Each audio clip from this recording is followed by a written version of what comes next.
político, né? Deputado. E eu estou curiosíssimo, né? Porque eu vi só trecho desse vídeo. Vamos acompanhar o vídeo do Osmar Terra para ver o que ele disse sobre isso. Senhor presidente, senhores deputados, deputadas, eu queria aqui fazer uma manifestação sobre um assunto que está realmente preocupando o Brasil e me preocupa em particular, pela minha atuação na área da saúde, que é a questão do coronavírus, né? Eu quero manifestar aqui minha preocupação com o pânico que está se tentando disseminar na população em relação a essa epidemia, né? Essa epidemia, eu fui gestor público, fui o primeiro gestor que enfrentou o H1N1 no Brasil, né, quando entrou pelo Rio Grande do Sul, e tive uma experiência que me ensinou muito em relação às epidemias, pandemias e epidemias. Os vírus obedecem a um padrão de contágio semelhante, uns pouco mais, contagiam um pouco mais rápido, outros contagiam um pouco menos, têm ações diferentes como o vírus, mas eles têm um padrão que nos permite prever como é que vai acontecer uma epidemia. Está se traçando um quadro, está-se dia e noite, através de meios de comunicação, transmitindo para a população um quadro gravíssimo que vai acontecer e que provavelmente não vai acontecer, né? Mas está se assustando muito a população, né? E com isso está se tendo um impacto grande na economia. As pessoas estão com medo de sair na rua, as pessoas estão com medo de comprar, as pessoas estão com medo de estar sendo aconselhada a ficar em casa. Já tem uma campanha na internet, fique em casa, não saia de casa, né?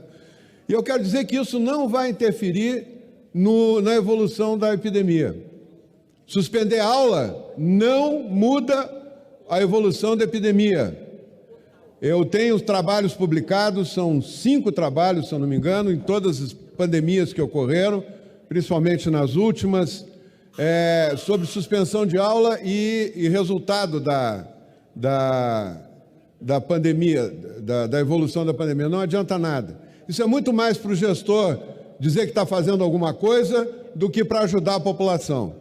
Eu acho que tem que ter equilíbrio, tem que se parar de botar medo na população, dizer que isso é uma epidemia viral, que segue um padrão que as outras seguiram.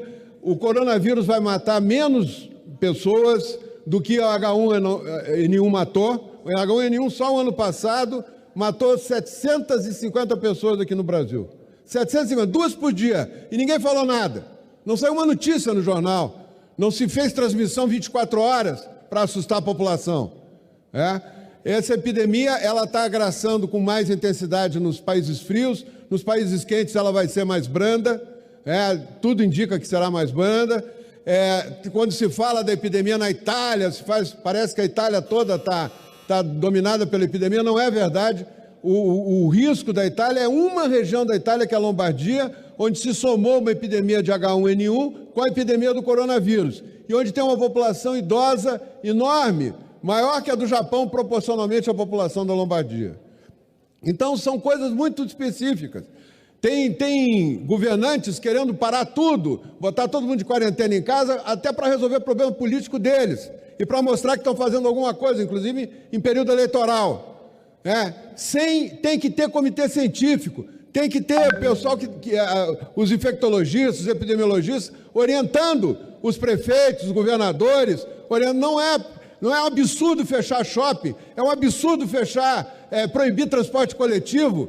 A economia vai quebrar, a recessão vai ser muito pior que essa epidemia, vai causar muito mais dano para a população que essa epidemia, que vai terminar logo. Em 12 semanas, 13 semanas terminou tudo, mas a recessão vai durar 5, 6 anos ainda, e muita gente vai empobrecer, ficar na miséria, por causa do alarde, do pânico que está se instalando na população, que aí justifica tudo. Esse decreto de calamidade do presidente, ele é importante, porque ele trata não da epidemia em si, ele cita a questão da epidemia, mas ele trata da questão econômica. Nós temos que nos preocupar se a epidemia termina logo, ela tem um ciclo. Quanto mais gente, a epidemia termina quando uma boa parte da população está infectada e não tem sintoma nenhum. É assim que termina a epidemia. Então, nós temos que entender essa evolução. Nós temos rede, o ministro Mandetta está agindo com toda a correção, tem toda a cobertura para atender, está cuidando disso, para atender a necessidade. e a epidemia não pode destruir a economia do Brasil. Eu lembro de novo o que aconteceu com a H1N1. Nós mantivemos toda a atividade econômica do país e isso não alterou em nada. Olha, a coragem do Osmar Terra, que é médico, tá? De falar isso aí. Eu estava assistindo a live do Dr. Juliano Pimentel, falando a mesma coisa, né? Culpando. E o Dr. Juliano ainda disse claramente, com todas as letras: parem de assistir a TV. A TV está criando caos em vocês. Vocês vão ficar mais informados se vocês assistirem, se vocês usarem a internet.